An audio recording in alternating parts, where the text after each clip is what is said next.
السيد رئيس الجلسة الكريمة. السلام عليكم ورحمة الله تعالى وبركاته. بسم الله الرحمن الرحيم والصلاة والسلام على أشرف المرسلين. Permettez-moi tout d'abord de remercier les organisateurs de ce colloque scientifique chaleureusement, notamment la Faculté des sciences juridiques, économiques et sociales de GEDIDA, ainsi que tous les participants pour cette opportunité précieuse d'échange autour d'un sujet d'actualité juridique aussi sensible qu'essentiel.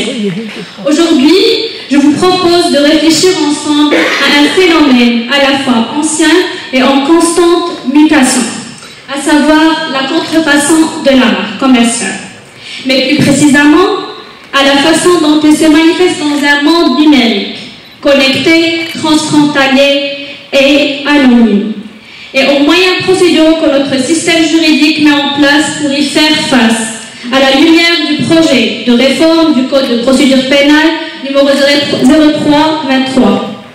À l'heure actuelle, vendre un produit contrefait ne nécessite plus d'ateliers clandestins.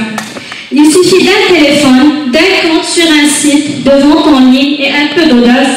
La justice, quant à elle, doit suivre un chemin bien plus long et complexe pour identifier, enquêter et juger.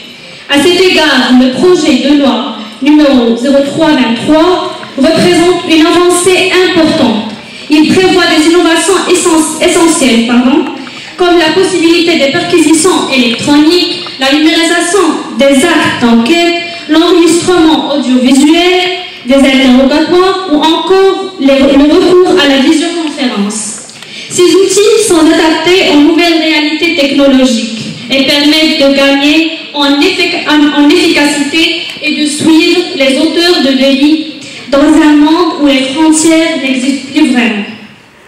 Mais une réforme procédurale, aussi ambitieuse soit-elle, ne peut se limiter à des outils.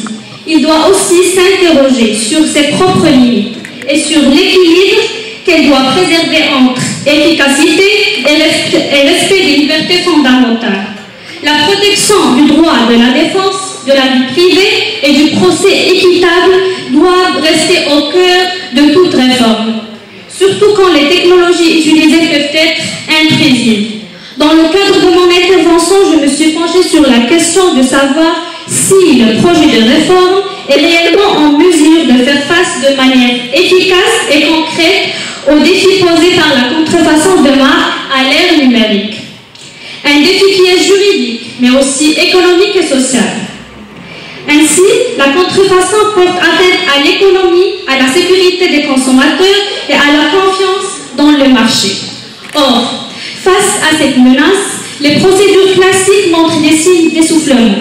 C'est pourquoi le projet de réforme doit être accompagné d'une vraie stratégie d'application sur le terrain.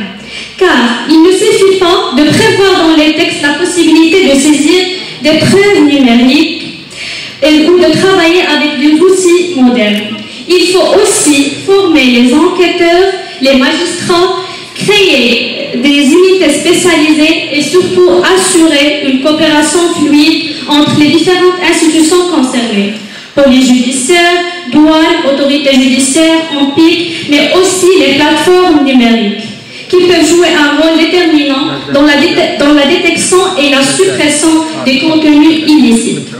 Dans cette perspective, j'aimerais formuler un ensemble de recommandations qui me paraissent indispensables si l'on veut que la réforme de la procédure pénale réponde réellement aux besoins d'efficacité dans la lutte contre la contrefaçon de marque à l'ère numérique. La première recommandation concerne le renforcement des compétences des acteurs dans la chaîne pénale.